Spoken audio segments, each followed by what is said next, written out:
Hi, everybody. My name is Cloë Dr Fannin, and I'm here with Dr. Jeffrey Fannin. And today we are here to chat to you about how to maximize performance at an elite level.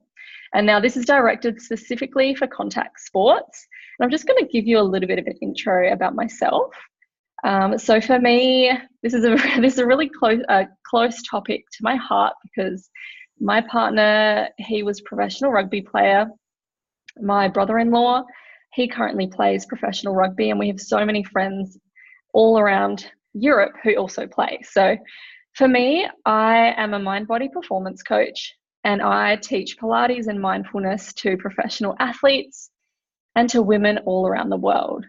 And so I would love to also introduce you to a very special Dr. Jeffrey Fannin, who has blown my mind. He's my business partner, so I'm very proud to work with him. And so he has done over 4,000 brain maps around the world. He's worked with clinic ADD, anxiety, depression, so many other conditions, and he is just absolutely incredible. And I would like you, please, to just intro yourself a little bit more. Tell us a little bit about what you do and how this topic sort of striked home for you, because I know that you have personal experience with the contact sport world. Right.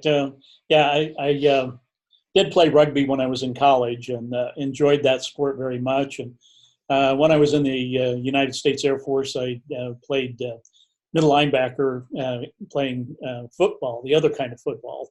And so I have a little bit of variety there. I've also worked with a lot of professional athletes who have had head injuries and so forth.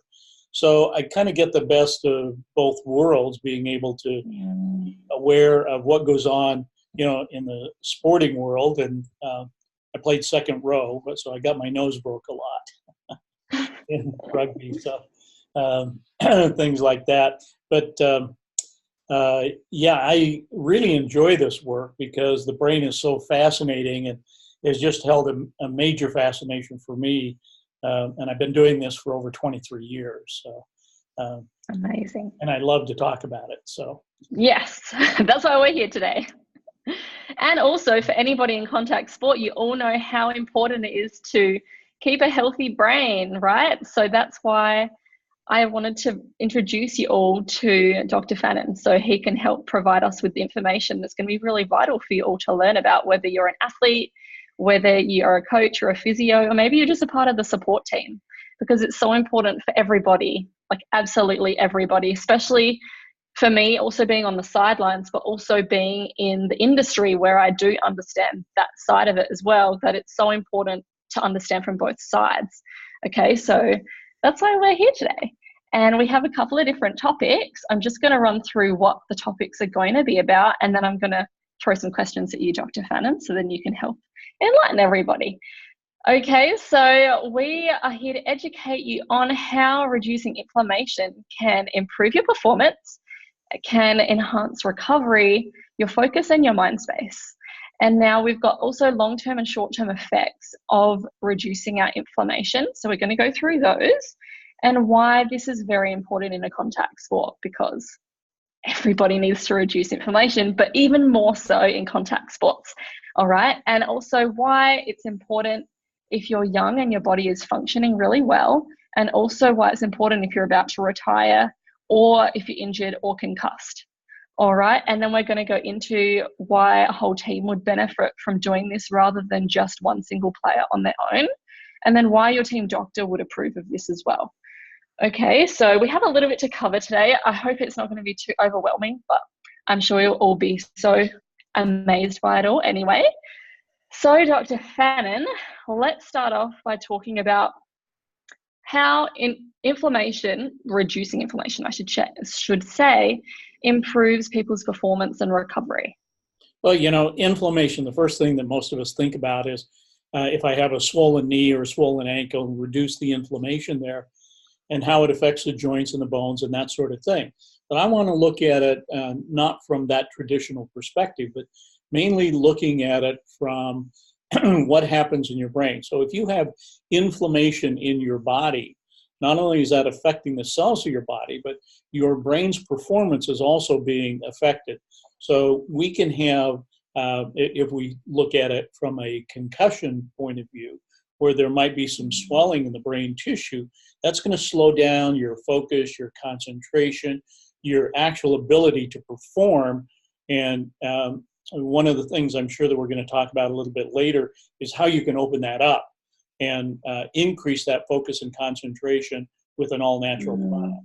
So that's going to be very beneficial for people. But inflammation is probably the number one health concern that people should be looking at, particularly in contact sports, because it's not just about your joints and your bones and keeping them from being inflamed, but it will also affect your overall performance, not just from having a swollen ankle, but your ability to perceive what's going on in the sport, to be open, to know whether somebody's coming up behind you, or which direction the ball might be traveling, and what you have to do. If you slow that down merely 1/100th of a second, you're out of the game. You've lost it. So as a professional athlete, you want that performance to be as high as possible. When you're looking at that performance, there's two sides of the brain, the left hemisphere and the right hemisphere. In between, there's this thing called the corpus callosum, and it has all the connective tissue, and the speed of that information as you're running down field or whatever, it has to process a lot of information. And if there is some inflammation in these areas of the brain, it will certainly slow down the ability of our cells to communicate with one another and how we understand that information in a sporting context. Does that make sense? So so would that affect, for example, how we all have our neuromuscular connections and things like that, and like your coordination, brain, brain, foot sort of thing. What sort of things could that affect for somebody, for example, in a game context? For example, perceiving if someone's throwing you the ball, how that's going to affect if you're not recovering properly, if you're full of inflammation, can that actually affect someone's neuromuscular connections and coordination? Yeah, let's just go back to that speed of processing information. Somebody throws the ball in your direction. One of the things you have to do is you have to calculate where do I have to be in order to catch that ball?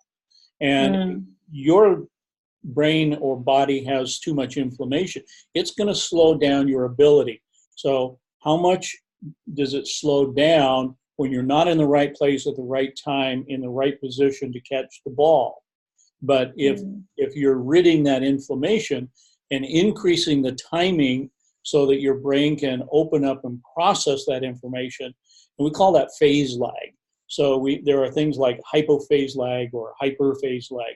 So just to give you an example, hypophase lag, let's say that the amount of information that you have to process in order to catch the ball is this much. If you have a slowing of that information, now it's processing the back half, but not the front half of the information. And if you have too much anxiety or other things that are going on in your brain, now it's processing the front half of that and not the back half. And you need all of those to be in phase or traveling in the same direction in order for the brain to process that. Now, when we're looking at processing speeds, when we talk about our thinking brain, it processes at 40 bits per second, like what we would see in a computer. In the subconscious part of our brain, where it makes all these calculations, it processes at 40 million bits per second. But if you have the inflammation in what's going on, and I'm just pulling this number out of the air, it's not an actual fact, but if that slows from 40 million bits to 20 million bits, how effective do you think you're going to be? So whatever that Not very. Well, and that's my point here. Exactly. If you need to be in a certain place at a certain time to catch the ball, and I continually marvel, like in all sports, where the athlete is stretched out and, the ball comes to them exactly where it's supposed to be and they catch it and then hold on to it. that's another part of the equation and dealing with that. But I think this, the speed of operation is vitally important in being a professional athlete. Oh yeah, 100%. So that's exactly where not just performance of body performance, but this is also focus and mind space as well. So when it comes to, for example, what we were just talking about with the reduction of inflammation and all of that, how would someone in this field of sports attain that much inflammation in the first place? You lost me just a little bit on the question there. I was thinking ahead about the answer there. But repeat the question for me if you would. Yeah, so based on what we were just chatting about with the reduction of inflammation, I would like you to explain, if you can, how would an athlete in a contact sport get that amount of inflammation in the first place? Well, that's a really complicated question, but I love the question. We all know that we have intuition. And the biggest part of that is, are we paying attention to the intuition? That feeling, that emotion, I have a gut feeling about something, or I just knew it, or, it just came to me, that kind of thing. So we have different ways that we can receive that information from outside of our body. Then in terms of getting that information from inside, that those pathways need to be there, the neural pathways. Now, how do we create a neural pathway? When we're doing brain training, we do it over and over and over again. Same thing like muscle memory, but this is neural memory. By doing it over and over again, it causes new dendrites to form in the brain, and then new neural pathways to be created. We call that neuroplasticity. And that neuroplasticity is how we actually train the brain. And so it's like building the superhighway for that information to all get where it's supposed to go at the same time.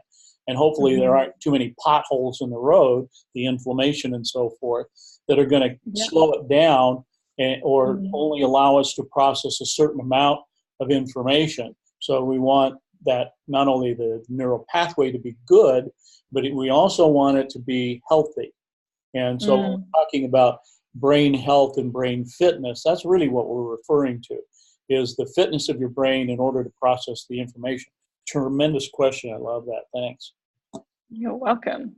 And also, like we have read before, the athletes have, is it 3 times higher the amount of inflammation in their bodies than a regular person? Is that correct?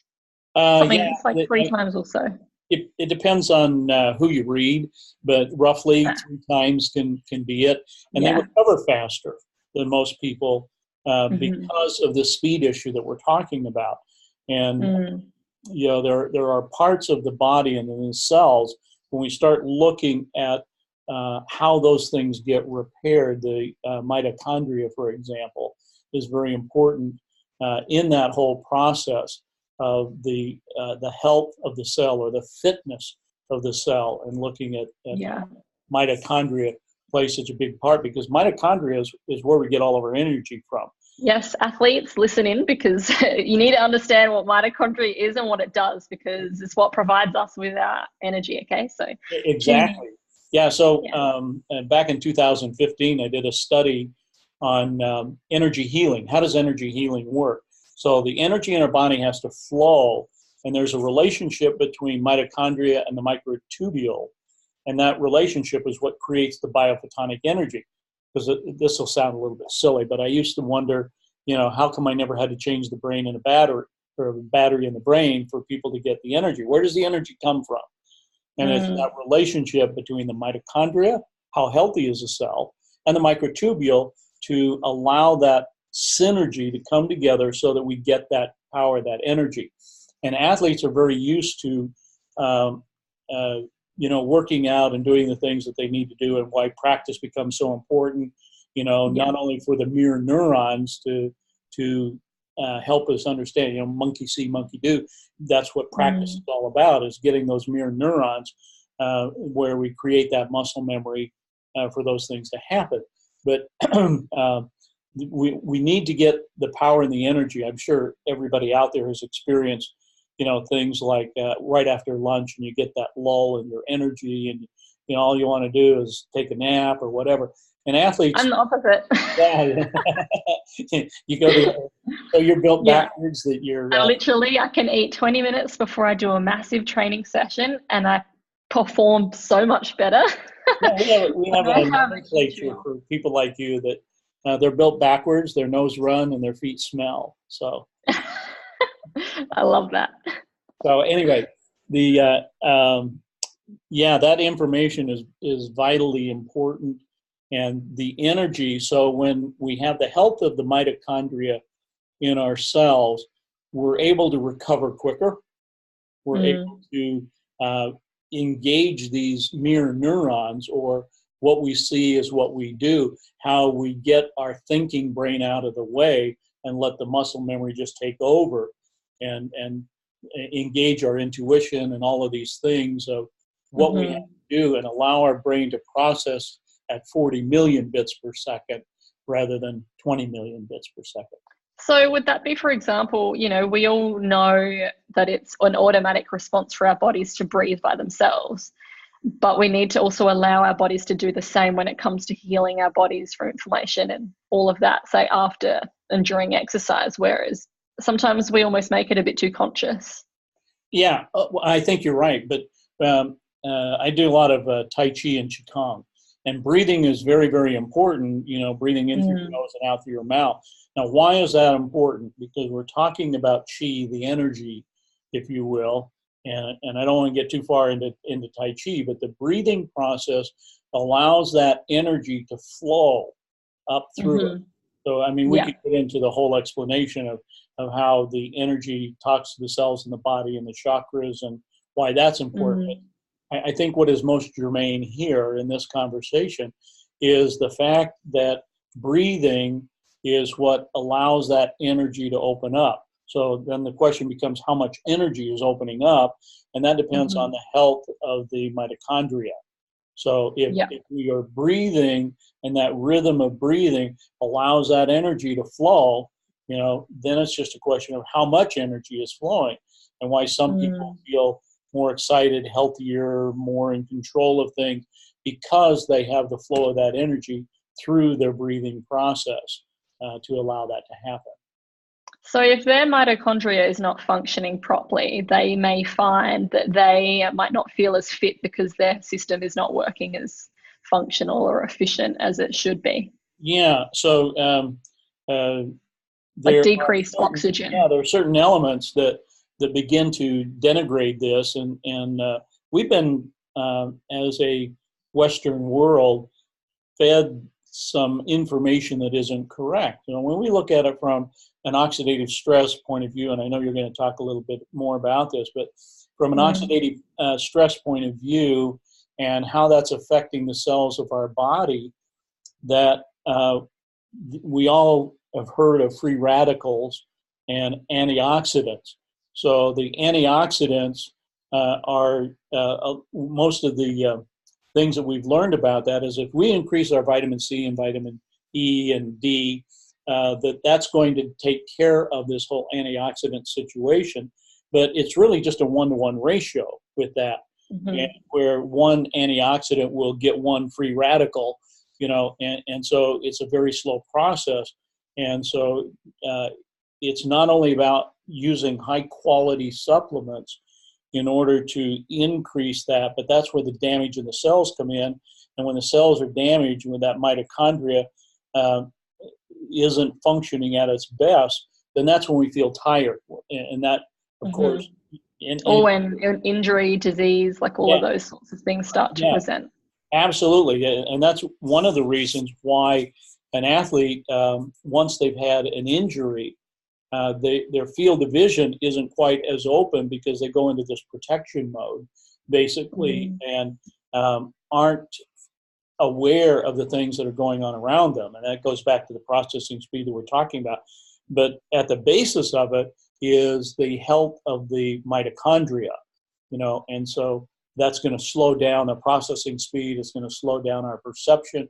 It's going to slow down a lot of things. So that mitochondria is vitally important in terms of our athletic performance, even just our day-to-day performance, being sluggish, or as we get older. And so all of that deals with how quickly we age. So as an athlete, of course, you want to age more slowly than you want to age faster. And that really depends on the health of the mitochondria. Yeah. And for everybody out there, slower aging rate isn't just about the wrinkles. It's about the health of our muscles. Because as you know, as you're going to get older, your joints and everything are going to start, they could potentially start aching and getting more issues that you don't want as an elite athlete. Yeah. Have you ever wondered why some of these athletes, like Brett Favre, for example, in American football, how he was able to play at a level like that for so long? Because he had healthy mitochondria. Yeah. So everybody start looking after your mitochondria. That's right. That's right. Yes. So I just like to ask mitochondria. Exactly. So based on just what you were just talking about, let's talk about some short-term and long-term effects, like positive effects of reducing inflammation. Yeah, well, the first thing for reducing inflammation is dealing with the free radicals. I mean, that's something we have control over in deciding how we're going to deal with that and the antioxidants. So are we getting the right antioxidants? I can tell you just from what I know, I can't go out and eat enough fruits and vegetables in order to kill off all of the mitochondria. Kill them off. We don't want to kill mitochondria. Antioxidants, we don't want to kill those off. And here's something that a lot of people don't know is that the brain produces more mitochondria than other parts of the body. And that's why that's vitally important in order to look at the health of that, going back to the processing speed. But so on a short-term effect, what would an athlete notice within themselves if they were to reduce their inflammation? Like some quick things that they might notice straight away. No, if they were to reduce. Actually, let's talk about both. Some short-term noticeable effects of inflammation, and then if you were to reduce it, what would you also notice? Yeah, well, it's like opposite ends of the same stick here. And so, on one end, we have where the antioxidants are doing, or the free radicals are doing more damage to the mitochondria, and so we begin to get sluggish, and we're feeling older, and we're not recovering as quickly. Those kinds of things. You go to the opposite end of the stick, and now when that's in a more healthy state, now you're going to find that your processing speed is better, you have more energy, you feel more alive, you feel your emotions more, you have more fun, And if we were to go in that direction, let me add one more analogy here. If we go down to where you have the antioxidants and free radicals are doing the damage to the mitochondria, well, it also causes more activity in the left prefrontal cortex, and in the right prefrontal cortex, where we see the glass as half empty. Now, on the opposite end, where the mitochondria is in good repair and we're feeling better, and the free radicals are being gobbled up by the amount of antioxidants, that it's more than a one-on-one ratio here. Because when that happens, when I'm talking about a one-on-one ratio, I'm talking about one free radical gobbling up one antioxidant gobbling up one free radical. It's tantamount to trying to put out a house fire with a Dixie cup full of water. It just doesn't work. Yeah. So there are ways to improve that, to get it to like 1,000,000 to 1 ratio. And I don't know about you, but I personally would rather have that, because I know just from some of the things that I practice in my own life, I feel much healthier. I feel better. Things come to me easier. I just feel better, Yeah. And that's what we want, is just to learn how we can become more efficient in every way possible, right? With our thoughts, with our body, with the way we breathe, the way we move. So yeah, that's really cool. Absolutely. So with because we're talking about here, obviously, the importance of the reduction of inflammation. Why is high inflammation such an issue in a contact sport? Well, it's going to slow you down and you're going to get injured sooner, and the injury is going to be greater with inflammation. And we're Can you not give just some talking about examples, please, as inflammation well? in the joints. You know, when you get too much inflammation, of course, you get things like arthritis, and that's going to end an athlete's career, you know, quickly. But it doesn't have to just be in the joints that or the muscles that we're talking about. It can happen throughout the body and in the brain. You know, so that inflammation, particularly in the brain, where it's affecting both white matter and gray matter, we don't have the ability to develop these neural pathways. As it's like the difference between when we build the neural pathway and it's a 1-lane highway versus without inflammation. Now we have a 6-lane highway. Can more information be processed through that? You bet it can. So can you? Yeah, that was really great. Could you talk more about the neurological effects of long-term inflammation in a contact sport, please? Yeah, it'll kill you. Yeah, yeah. Because I know you've worked with some trauma in athletes specifically from concussion, from brain trauma sort of things, and the effects some people may not think about, which could, I think you had to explain once, was like anger. Yeah, we're talking about CTE kinds of things from concussion, you know, and some people, there are different types that can begin to affect it. One is, you know, the impact on the skull. So if this is your brain and this is your skull and it impacts that, well, because there's a space around the brain, it's going to pull back and you're going to have a counter coup or touching the back part of the brain. So those are going to be affected just by the impact itself and how much damage goes on, because when that occurs, we get this shearing. So if this is brain tissue, it will shear or twist, and it's like taking a piece of cloth and tearing it a little bit. So you get that kind of damage that goes on there. When that occurs, it means that you're not going to be thinking straight. You're not going to be gathering information, or your memory cells, your mirror neurons aren't going to function as quickly. So it's like the kid who studies for a test and then sits down and take the test and doesn't even remember studying. You know, even though the event actually happened, but in the brain where we have this inflammation and this injury, they're not processing as well as they could or should have. So I've been able to help a lot of kids and adults as well to open up that whole thing, and I can show you some examples of that when we get to that point in our conversation. Yeah, that'd be awesome. Now, are these things that people would notice like straight away from a head injury or some sort of Yeah, they don't, because like anger. Take anger, for example. That's one of the things that occurs with a lot of head injuries and the impact and so forth. So they just think they're having a bad day, or they're getting frustrated, or little things that they never used to get frustrated over.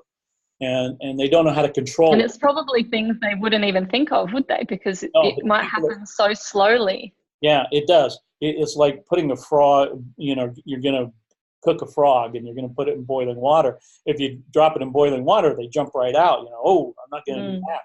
But if you start turning the heat up slower, that gradual damage occurs, then they get angry more. People around them notice that more than the person themselves. And they don't understand why people are saying, you know, that they're so angry and dealing with stuff like that. And then they can become combative, you know, so they get more and more aggressive. You know, the more damage that is done to those cells, either through the actual contact or the damage that goes on, like in a CTE, beyond their playing years, that damage is still there. And it's about, you know, how can you repair that damage if you don't even know that it's going on? It's just like you were saying, inflammation. How do we know if we have inflammation or not? Well, There are blood tests that will tell you that, and what the longevity is, and how much inflammation you have, and how it's affecting your lifespan. So we'll go back to this whole head injury thing, that it's going to affect a person's quality of life. It's going to affect their lifespan, and it's before it gets to that point, it's going to affect how long they can play the sport. Oh, I've lost you. Oh, I can hear you.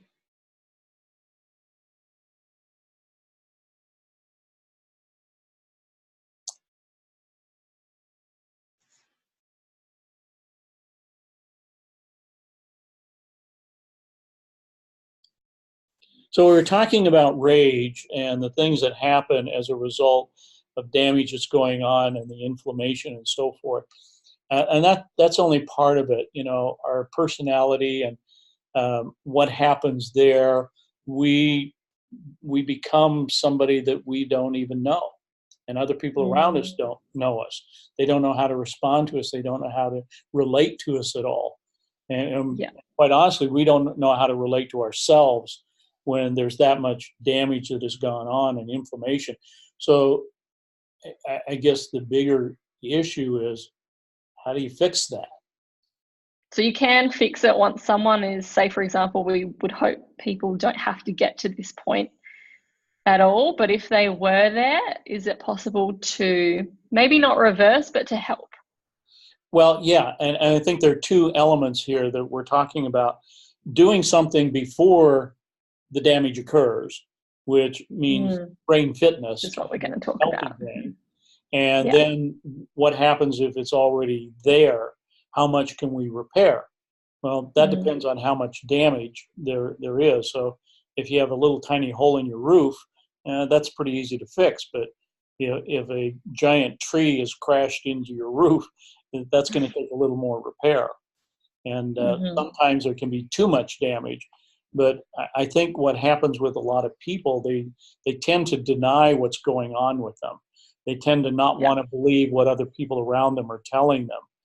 And I think that's really important, because the signs are there before it becomes very severe, but we just minimize it and just kind of blow it off rather than doing something about it. And I think for a long time, many people, either in holistic medicine or allopathic medicine, have not really known how to deal with this very well. So, there are things that are available for us to take and repair the mitochondria, to help the health of the cells, to increase our fitness, reduce the inflammation, where we have cellular dysfunction, and that's the proper term of that. When we have cellular dysfunction, how do we fix the cellular dysfunction? Well, you have to repair the cell so that it can communicate. And we can actually do that, which is great. Now, we're not scaring anybody off. We are really hoping that, especially if you know someone that is suffering with, who has had maybe lots of concussions, or maybe you are somebody who has suffered with head injury or anything like that, keep listening and keep an open mind, because this could be really helpful for you or someone you know. So based on what you were just saying, like, obviously there's going to be people of all ages in these different sports of contact. So how would it be useful for someone that's functioning awesomely already? They're quite young, they're not really having any issues. Why would it be important for someone in that state versus someone who is ready to retire and they're probably, on their last legs of their sport? Because obviously it's important for everybody, but let's talk about why. Well, the first thing that comes to my mind is performance. When somebody says, this person is phenomenal, well, what does that mean exactly? That they're phenomenal. But if they're young and they have increased their ability and their body and their brain, the mind-body connection that goes on there, well, they're going to be able to perform better. So how good is good? How great is great? That's what we're talking about here, is that level of performance, to not only rise in that level of performance as our experience becomes greater, but being able to deal with everything health-wise, the health of our cells. Because when you're young, we're impervious. We don't think about those things, but it's happening to us just the same. Just to give you a quick example, most adults in the United States that there are 18%, almost a fifth of the adults in the United States have some sort of anxiety disorder. That's a lot. Yeah. And over 12% of the millennials that are young in this category has some sort of depressive disorder. So they experience depression. Now, just a slight 1% increase can lead to a higher incidence of suicide. And things like suicide are up 123%. So, that's huge. Yeah, it's huge. We're dealing with an epidemic, not just as a society of the world, but, and it goes right back to, in my opinion, this oxidative stress, because we all have it, we can't get away from it, and it determines so much of our health and inflammation and all the things that we're dealing with. I think we have to take a serious look and understanding of what oxidative stress is and what it does, because I would say a large majority of people that I talk to, they have no idea what that means. Yeah, I was actually talking to some nurses the other day who hadn't heard of oxidative stress, and that blew my mind, because to me, I just assumed that it was world knowledge, or at least in the medical industry, you know? Yeah. Well, and we get oxidative stress from the water we drink, the food we eat, the air we breathe, the pollutants in the air. All of those things are affecting that oxidative stress, which increases the free radicals and causes the damage. So even if we're not aware of it, or we think, well, that's not going to happen to me, it's happening to you, and it doesn't matter what age you are. Yeah, exactly. Because we can't see it because it's happening at a cellular level. Right. So it doesn't matter if you're brand new in your sport. It doesn't matter if you're getting ready to retire. It doesn't matter if you're injured or if you're even concussed or whatever is presenting for you.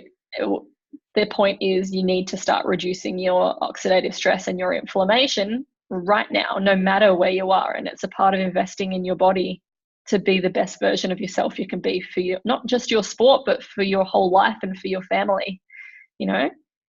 Yeah, and I think part of that is we think that supplements will be the answer, and it's not so much the word supplements as it is activators. We need to activate the elements of the cells that will keep this in good repair, because we really don't have a lot of control over the environment, even using our cell phones. And we could get into the whole EMF thing, emissions from cell phone, but that's another topic for another day. Can I just pause you when you just said supplementation versus activation? Because we all know, especially like for me in the fitness industry, this is huge.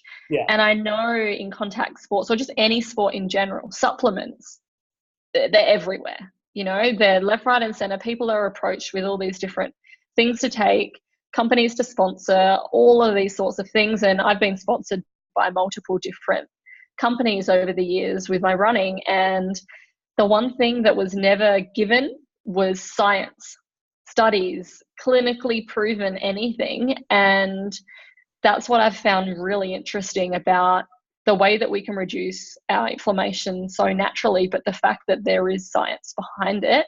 Yeah. And, you know, we have this mentality of more is better, that if I take more supplements of this supplement, that supplement, and many of them, there are many really good ones out there that are created with natural products and so forth, and they do good.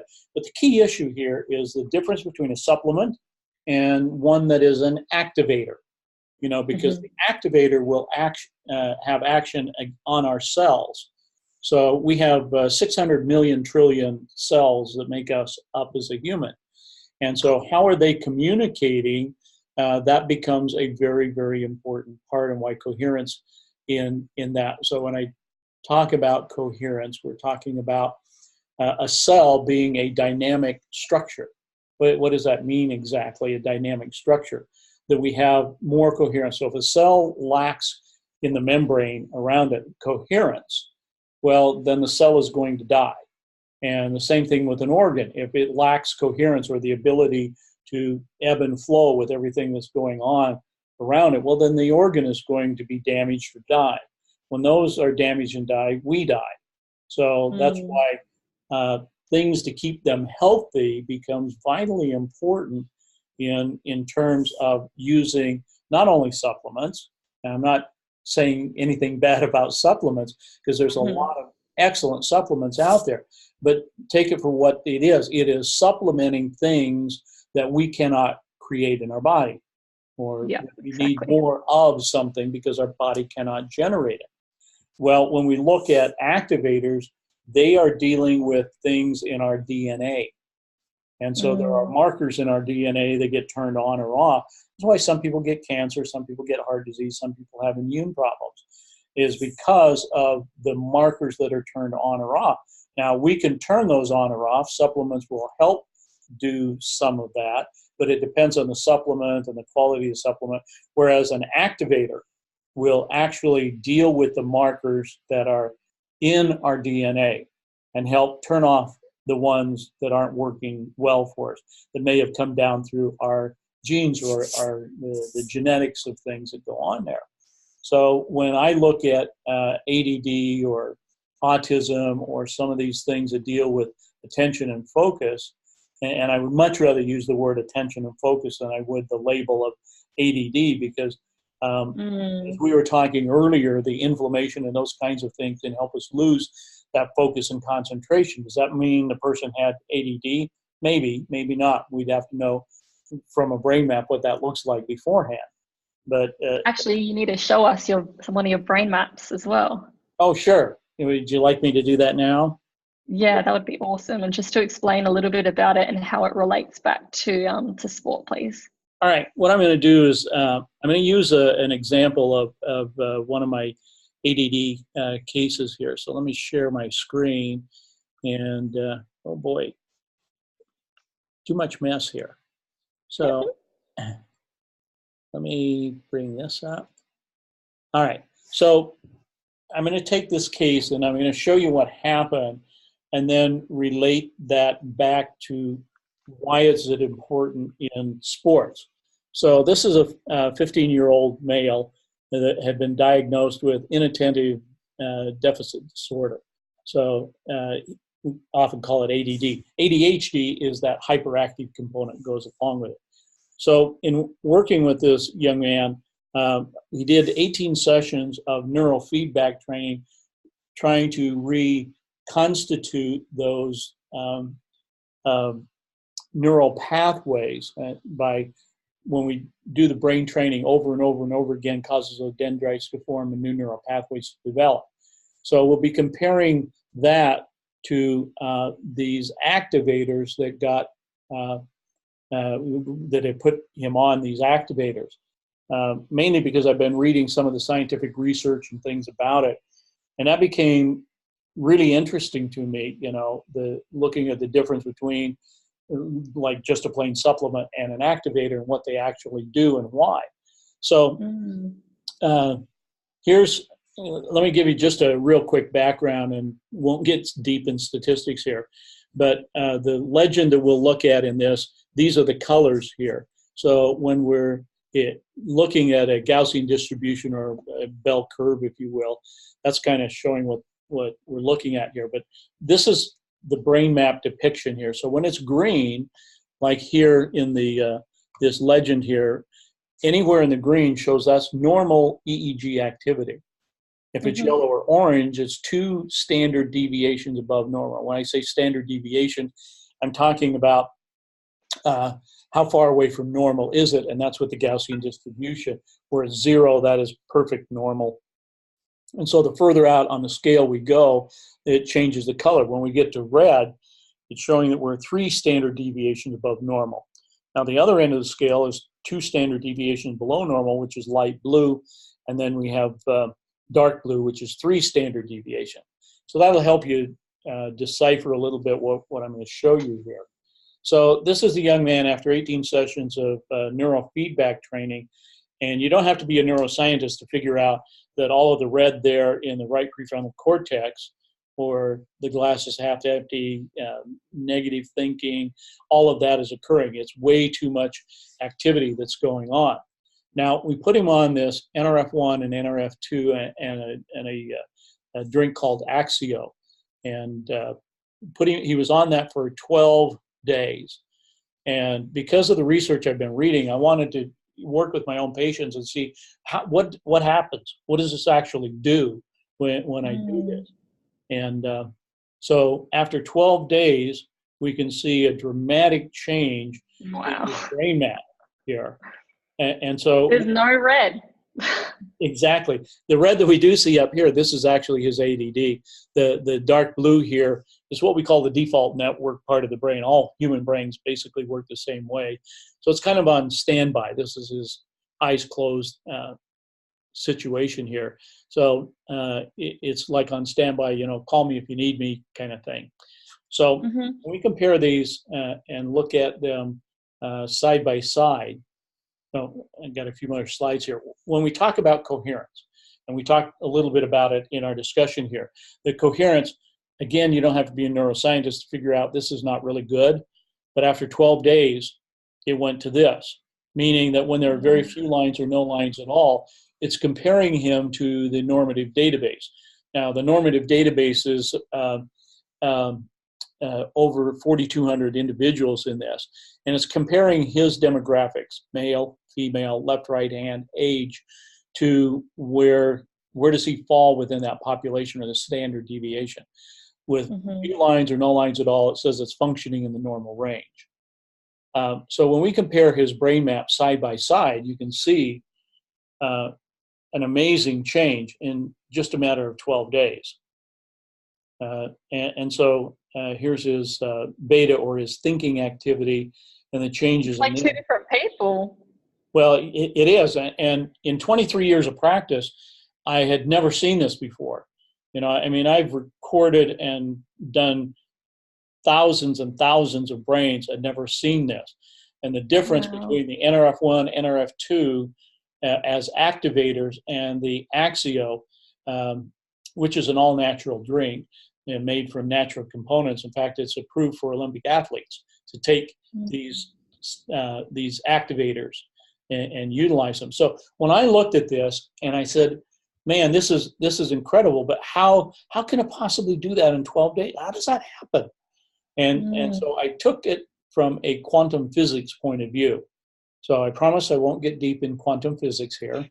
But when we look at this, it was happening at the molecular level. And the coherence, so going back to that part of the discussion where coherence is that ability for the cellular functions to communicate on a molecular level. It's happening with the molecules. So it's opening that up so that the brain can function the way it was meant to function.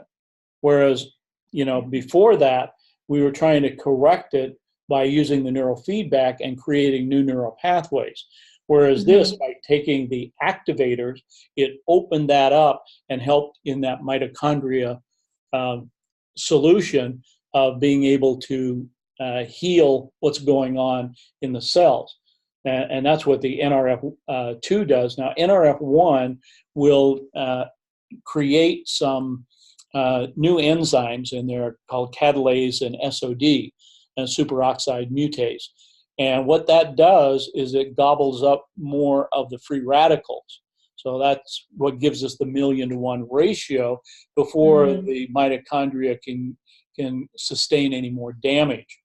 And so these are working naturally within our body, and so it's not like something you have to memorize or recite or, do 10 times a day, or, you take the activators in the morning and you're good for the whole day. That's it. That's what we want to be able to create, is something that's simple, that doesn't mean you're changing your entire lifestyle. Yeah, exactly. So just being able to see what goes on in a person's brain here. This is a young person, he's 15 years old.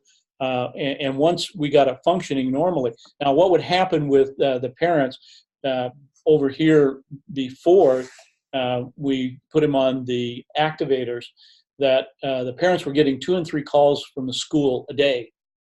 he's not doing his homework. He didn't bring his homework in. He's being defiant. He's using inappropriate language, all the things that we see with ADD and ADHD. And then the school that he was going to, they didn't know we were going to do this study. And quite frankly, I didn't know what I was going to find either. I just wanted to do it because I have the equipment and can do it. So it's just like, let's see what this stuff really does. And that's what we found. So then the mom showed me a report from one of the teachers saying, wow, what a turnaround. He's now bringing in his homework. He's not talking inappropriately. Yeah, he's paying attention in class, things like that. So they were in my office just the other day doing some neurofeedback training, and mom told me that whereas before, when he was doing the neurofeedback, he was getting all D's and F's. And the other day she told me that he now has all passing grades. Wow, that's amazing. Now, how can he do that? He still has gaps in his learning, and so the tutors are helping him learn what he should have learned when his brain wasn't performing the way that it should. But now that it's performing the way that it should, and he's getting the gaps filled in his training, now that's the Axio and the NRF1 and NRF2 are opening up the brain so that he can learn at a more accelerated rate. So let's take this back and put this in the context of sports. Maybe you're new to a sport, and it doesn't matter what age we're talking about or what level of professionalism that we're talking about, because the function is still the same. But let's say that this person is new into the sport and they've got a lot to learn, a lot of plays, a lot of rules, those kinds of things.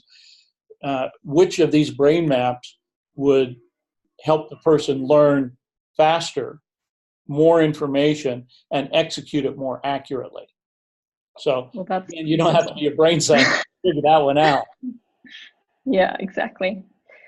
Yeah. So even, for example, speaking on for a team perspective, so I know that we were actually going to go there anyway, but this really ties in quite nicely with it. For example, if everybody was doing this sort of thing for themselves, how could that change a team dynamic if everybody is becoming more receptive, if everybody has increased focus, if everybody is opening up those pathways and allowing their body to heal itself at a cellular level?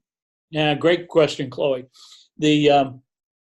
I think it's the difference between what makes a championship team and one that's not a championship team. What is it? Because one group combs their hair differently than the other? Probably not. But if they're all doing the same kinds of things at a very high level, that's what's going to make them a championship team. And so the coaching that they get, they're going to be more receptive. They're going to be able to respond to it better. They're going to be able to execute it better. And better state of mind. Yeah, that's going to be the issue of, in my mind anyway, the difference between somebody who is a champion and somebody who's not. And when you look at it from a team sport, I've done a lot of work with professional golfers, and they're a funny bunch to work with because they don't want anybody to know that they have an edge, so they'll do the training and so forth because they don't want their opponents to know that they have an edge. So when you look at putting an entire team on this, and everybody's functioning better, they're communicating better, their attitudes are better, they can absorb more information, they can execute it better. How could you ask for anything more? In a team, are they going to perform better over a team that's not doing this? In my mind, I can see a time when all teams are taking this, and so yeah. You don't want to be left behind, and it's the idea is also from the science, it's cumulative. So the sooner you start on this, the more accumulation is going to occur, because our cells turn over every 90 days. We get new cells. So if we are propagating the old ones every 90 days, we're just creating more of the same. But if imagine in 3 months where you could be, how you could be feeling, how you could be playing or recovering. Not only that, exactly, but because it's accumulative, then you're going to propagate healthier cells, and you're not going to get injured as much. Or if you get injured. You're going to recover faster. You're going to have better speed, better times. Timing is what I meant. Better times happens after the game. So anyway, actually, speaking yeah. of what you just said about its accumulative effect, and the most recent study, the 25th study for anybody who likes research and science, you can go on to pubmed.gov and type in protandem to find all of the studies. But the last one, Dr. Fannin, was about the fact that it was quite important for people to know that, yes, it's a cumulative effect, but there's no actual accumulation in the body of what we're about to show to you, which is really important to know, because it means that it's not going to have a detrimental effect of too much. Yeah, so the garbage gets taken out periodically, and it's not accumulating and causing, it's like rust on a bicycle. It's not putting more rust on there, it's taking it out with the garbage. So exactly. Awesome. Okay, that was really awesome. Thank you for sharing that. Now let's share. I'm actually going to get up my screen. So if you want to stop sharing here, now you should be able to share on your side.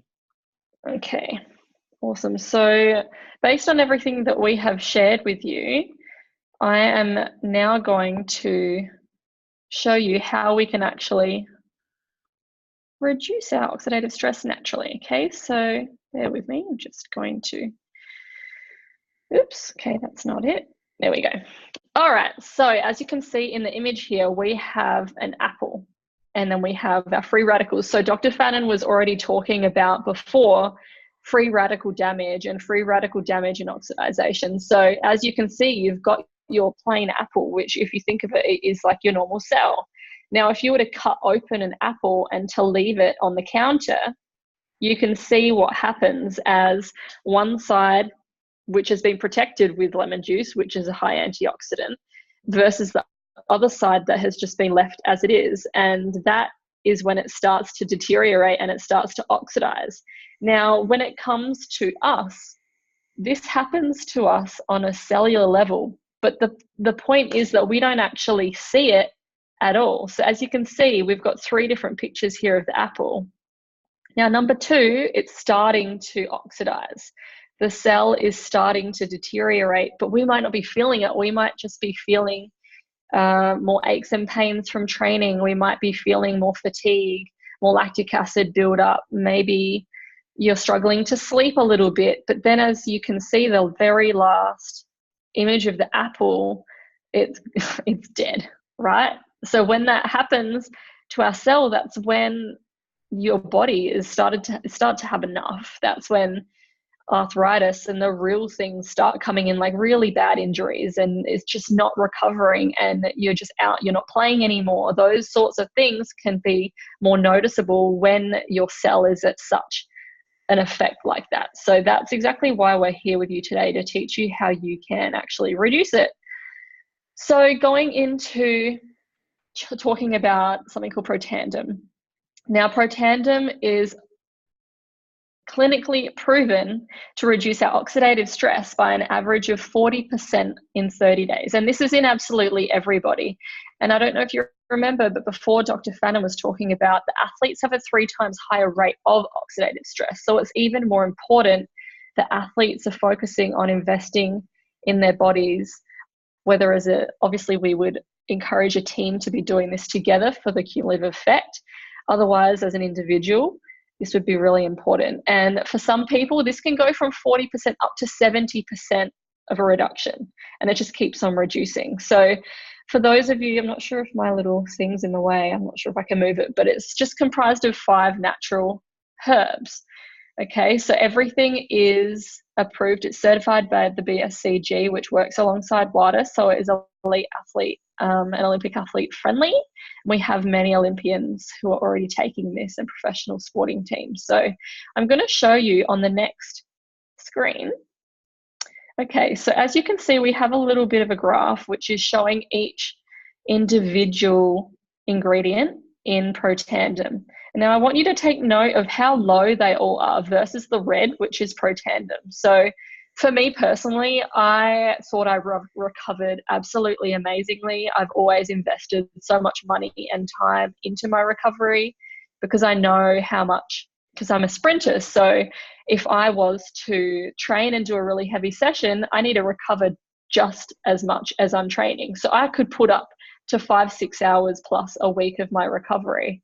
And so I always thought I was doing the most amazing things for my body. And it wasn't until I started using this that I realized my body was not recovering until I really started using this. So as you can see, individual versus the synergistic blend together is 18 times more potent. It works 18 times more effectively than of those individual ingredients. Now, me personally, I actually took a lot of these things individually. And I was someone that preferred to take things individually in powder form because I thought that that meant that it was more potent. And it wasn't until I understood that this was 18 times more potent when it was done all together, it just blew my mind. And so I was like, oh, well, heck, that makes it an easier choice then.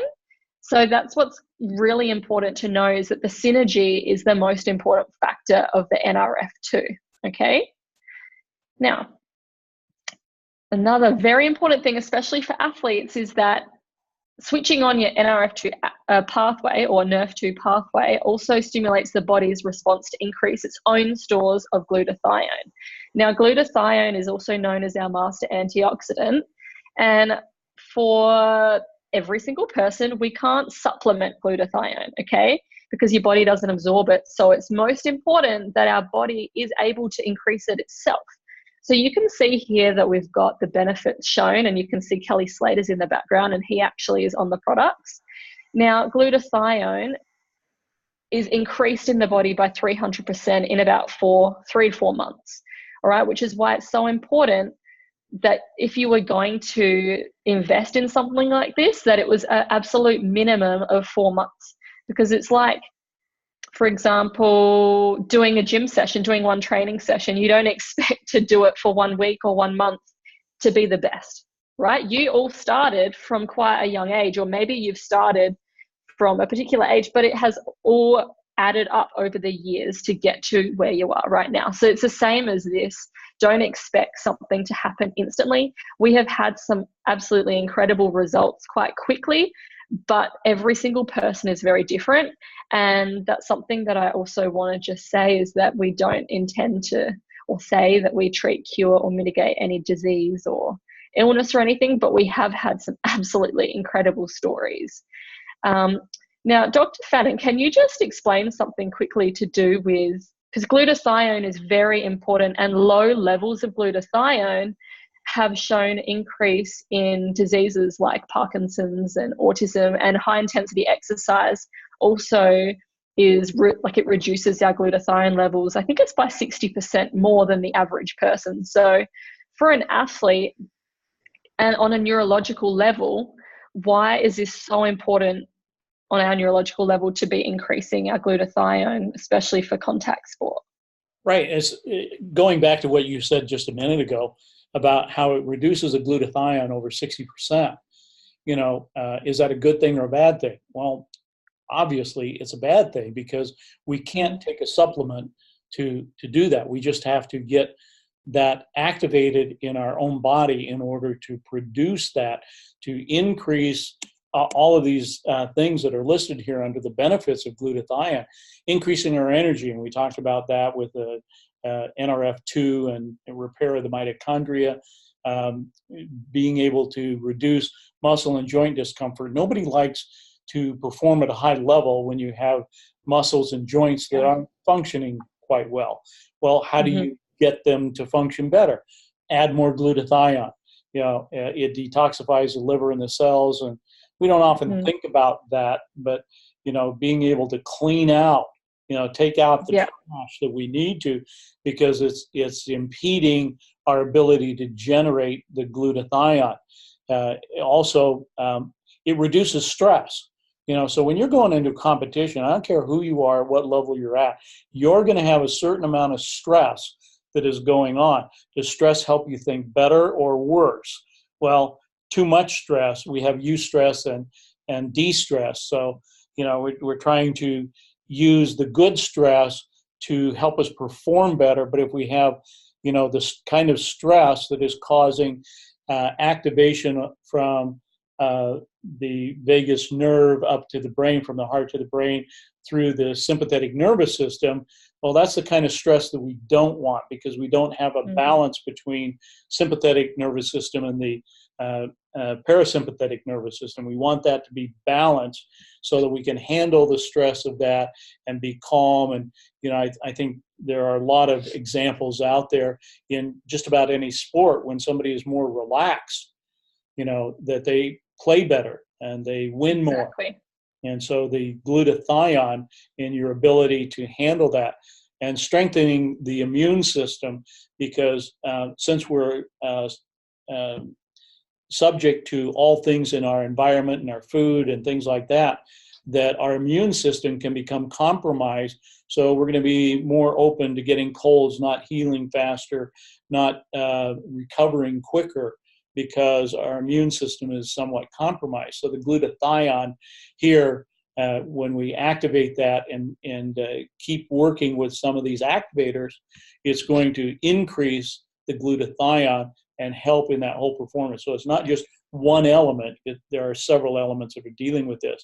So if we let it go way out of balance, that's when we start to see the disease or dis-ease that's happening, like in Parkinson's, autism, and other diseases that are related to that. Yes, thank you. So even more important for athletes because of the 60% reduction extra that we all have, thank you to high intensity exercise. Right.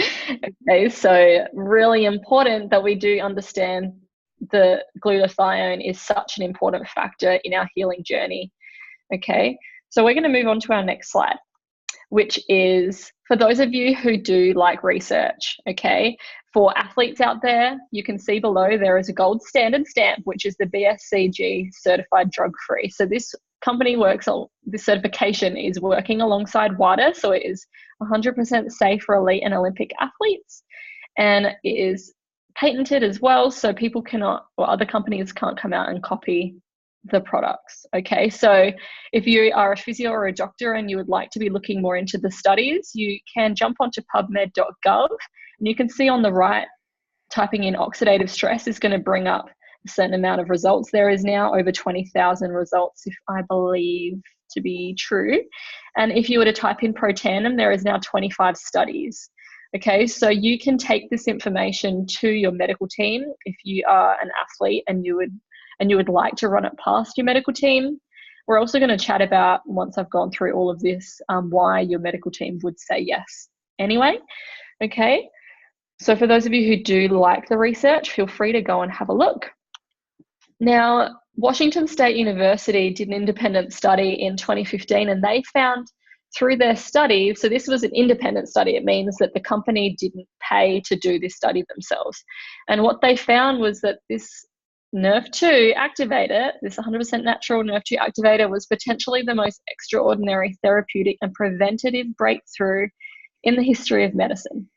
Okay, so this was the reason that I joined the company, because it's so close to my heart, and people I knew were getting concussed so much, and it was starting to make me nervous. And then I'd already been on this product for about 7 months beforehand, and I already had the most amazing benefits with like a reduction of lactic acid, which was impeding my performance a lot. And when that was a huge factor for me, I thought, I wonder what it could do to someone with concussion, because concussion is inflammation. And so that's why I wanted to join and spread the word, because imagine what this could do to a contact sport where the amount of inflammation is so much higher than any other regular sport. So the fact that they're coming out and saying that this is a potential preventative breakthrough in the history of medicine is just absolutely amazing. All right, so not only have we got our NRF2, which activates our NRF2 pathway, we also have the sister product, which is our NRF1. So you would have remembered Dr. Fannin talk about NRF1 boosting our mitochondria production, which is absolutely necessary for our energy supply. And as athletes, if we have crappy mitochondria, we're going to have crappy energy and crappy sleep. So that's where this one really comes in and supports our system. Okay, so everything that we are teaching you today and educating you about, everything works on a cellular level. So we are upregulating good genes and we are downregulating bad ones. So switching on the good ones and slowing down the ones that aren't serving us. Okay, so our NRF1 also neutralizes our free radicals and supports antioxidant defense mechanisms and cellular energy levels. So that's our body's stress response. So again, this is made up of 5 natural ingredients. And for athletes, we actually put them on the double. So all of the athletes that I have on the product are all on the double. And that is where we've been seeing some amazing benefits and success stories so far. So some of the people, I think for me, it wasn't actually a quick noticeable change. For me, it was a few months. Now, for these athletes, some of them have contacted me within a week. Some of them have contacted me saying, I've had sleep issues for years and I can sleep through the night. I'm feeling rested when I wake up. Now, that's massive. For an athlete to have complete rest means that they're going to be recovering that much faster, that they're going to be able to benefit that much more from the training that they're doing because their body is able to recover at a faster rate than it was before. Okay, some people who have had chronic injuries aren't noticing the pain that they used to have. Like, these are sort of things that just blow my mind because I didn't know that this was possible until I felt some of it for myself and to have witnessed some of the other athletes who have been utilizing it. Okay, so we have a couple, like 1 or 2 more slides. Oh, actually, that was the last slide. So I'm going to stop my share.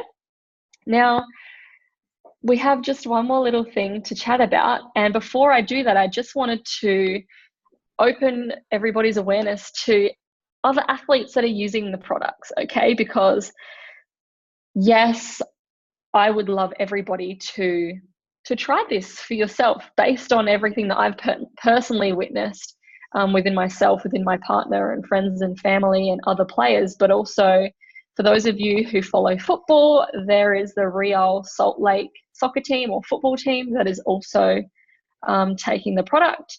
And the Baltimore Ravens, if I'm correct of the name, Baltimore Ravens also taking it, which is an NFL team in the States. Now, another one when it comes to contact sport, boxing is huge when it comes to contact sport and head injuries. And Manny Pacquiao is also on the product. So we have some reputable names who are investing in their health and in their future and their sport because they want to be the best. And we want you to be the best that you can be as well.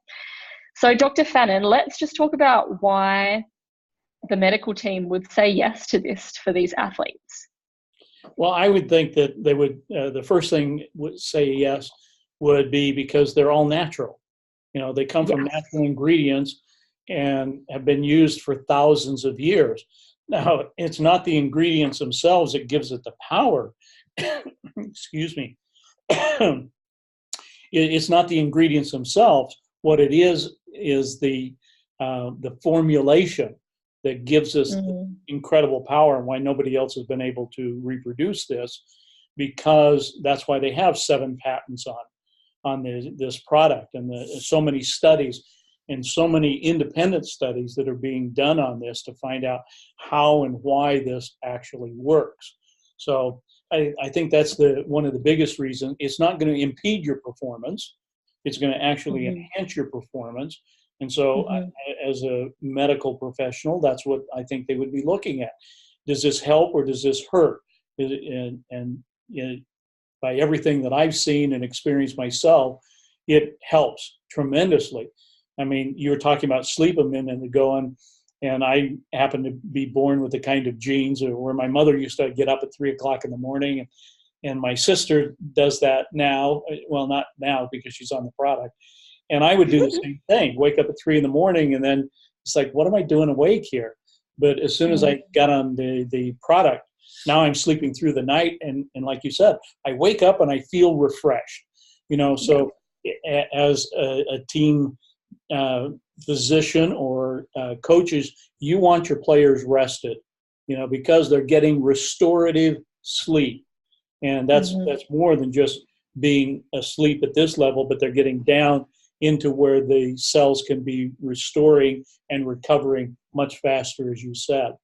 And I would say that the one other thing that they would want to say yes to this kind of product is it's been around for a while. This stuff's been out. Yeah. This is the 10th year anniversary of this product, and so it's been used for a while. The company is actually traded on the NASDAQ, so they have to disclose everything that goes on in order to keep that rating on the stock market. And so the stocks have been rising, as a result of this, because all of the protections, the science is there. The science is solid, because I've read a lot of it. You talk about the 23 papers that are out there. And having had to write a couple of peer-reviewed papers myself, I know what it takes to get through the peer review process. And it's not easy. So to have 23 of those papers as peer-reviewed papers. 25 now. Yeah, 25, right. I heard there's a 26th one that's about to come out. So, Ooh. Yeah. So, and so it just keeps growing based on that information. So the science is not just, somebody says, oh, this is really great stuff. We're talking about solid science that's been peer reviewed by other places to look at it. We're not just buying a pig in a poke here, if I can use that phrase, but it's you getting something that's a known quantity. There are literally millions of people around the world who have stories about how this has worked for them. Many of them athletes. You talk about some of the high-level athletes that swear by it, and they're on the product and they're using it. And entire teams like the Baltimore Ravens, and NFL teams are a little quirky, I know, because I've worked with a few of them. So they don't take things like this lightly, because performance and their ability to, not only for the athletes to do their job, but the coaches and the medical staff, they want to be able to have the best that they can. So the recovery time, what they're dealing with, makes injuries less severe, Exactly. recover quicker, and they don't have the incidence of recurring accidents because their awareness is not out there, like I was talking before, that when an athlete gets injured, their cone of information comes in because they're in protection mode. This allows that to be open wider. And so as a medical professional, I would think that they would look at that and say, yes, if we can keep our athletes from being injured more often, or when they do get injured, that they can recover faster. Yeah, so that's not only good for the individual, but for the team as well, and makes the doctor's job a lot more easy. Exactly. And you know what you were just saying about from their point of view, another one, I think, with coaches, for example, or whoever head up in the team who selects the players that they want on the team, these coaches are investing in these particular players. So if they're investing in these players, they're expecting their bodies to do their job. Right. So the athlete can do their part as well and look after their body in order to be worth what they're worth on the field, right? Yeah, I've often joked about this, but I think the time is coming when, an athlete, their value is only how well they can perform.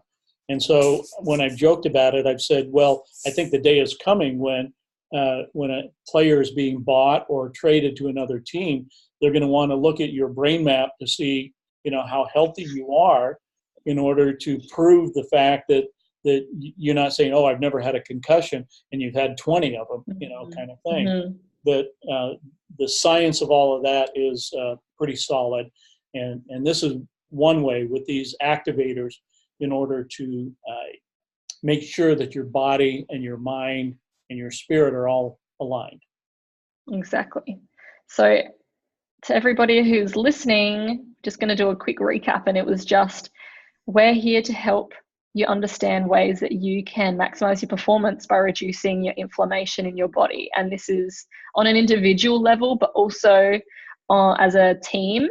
And this is also here for support teams to be understanding for themselves so they can help support you and to help support everybody else within your network of people. So if this was resonating for you, or you would like to share it with someone, please do so. If you would like to reach out and learn more, please contact me directly.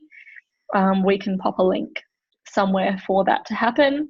But we look forward to seeing everybody be the best versions of themselves they can be, because that's what you want to be as an elite athlete, is the absolute best that you can be before it's too late. And I can say firsthand from my partner, is something that he wishes he did more, and that was take care of himself. And his career's ended because of injury. So from firsthand, that's how it is, and I don't want to wish that on anybody else. So I'd just like to thank you all so much for spending the time investing in your health and your knowledge, because knowledge is power as well. So if you have any last things you'd like to say, Dr. Fannin, we can wrap it up.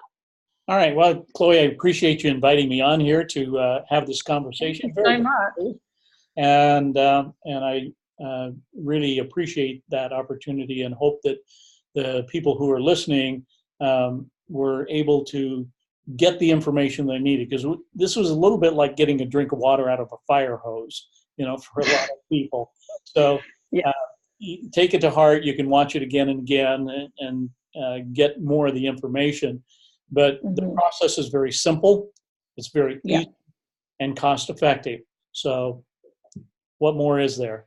Just get out there and be a champion. Yes, we believe in everybody.